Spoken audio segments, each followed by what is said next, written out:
Literature and Writing 338. Hi, welcome. Today we're going to be talking and thinking about Linda Hutcheon's chapter on adaptation. Her view of adaptation may challenge some of the ideas that you hold, but I hope that you stay open to them. Ultimately, you don't have to agree with what Hutcheon says. You just need to understand what she's saying and be able to apply it to the text we're studying in this class. And if you haven't done Self-Quiz 3 yet, I recommend that you do that before you watch the rest of this video.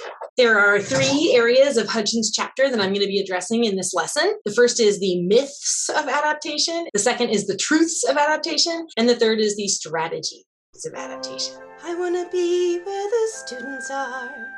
I want to see them learning, zooming around on those, what do you call them?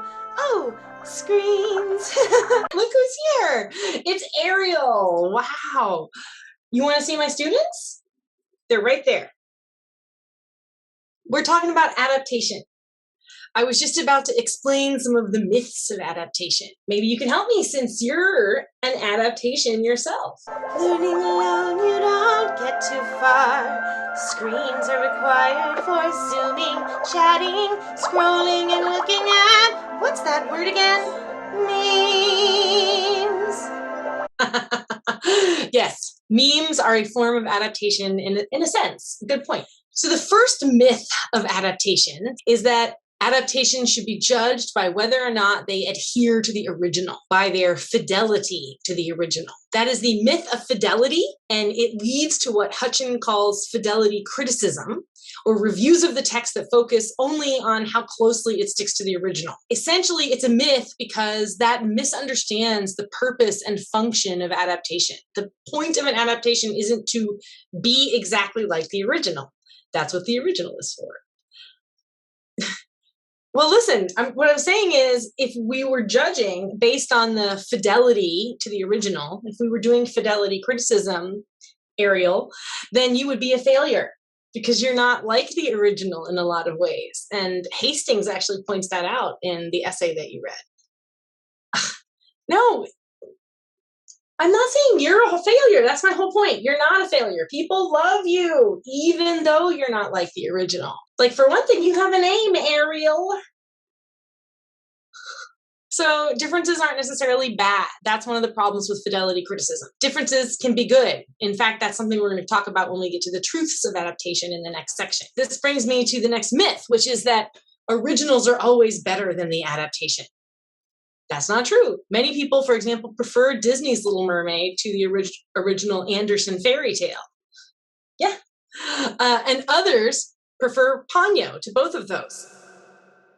By others, I may or may not mean myself. Anyway, the original is not necessarily better than the adaptation, or it's not necessarily worse. So it's a myth that originals are always better than adaptations, according to Hutcheon. Disney's the best, Disney's so great. They drew me a bra made of shell plates. Animate me, then I can be best mermaid girl. Yes, exactly. That's one of the differences. Disney made your character much more sexualized than the original version. That helps bring me to my next myth. So adaptation is replication is a myth. Adaptation is not just replication. We can see, for example, with your shell bra, that there's going to be changes. There's always going to be some kind of change. So it's not just replication. What Hutcheon says on page 7 is adaptation is repetition, but repetition without replication. So yes, there's going to be repeating things. That's part of what makes it an adaptation, but it's not strict replication. How would it be if they made me carry a dagger? Would it be neat if both my feet caused me such pain? Exactly. This is a movie targeted at children. So they had to make some changes, like removing the potential murder of the prince by the Little Mermaid and removing the painful walking. And this brings us to the final myth. Adaptations require no creative input from the adapters. Not true. Change requires creativity. Changing the form of something, like from a novel to a film, for example, it requires creativity because you have to change. You have to adapt. And we're going to talk more about that in a later installment. Even if you're adapting in the same form, like a novel to a novel or a film to a film, like with Little Mermaid and Ponyo, that still requires creativity because changing requires some kind of creative input. All right, so those are the myths of adaptation. That's what's not true about adaptation. And in the next installment, we'll be finding out the truths. What is true about adaptation? Stay tuned.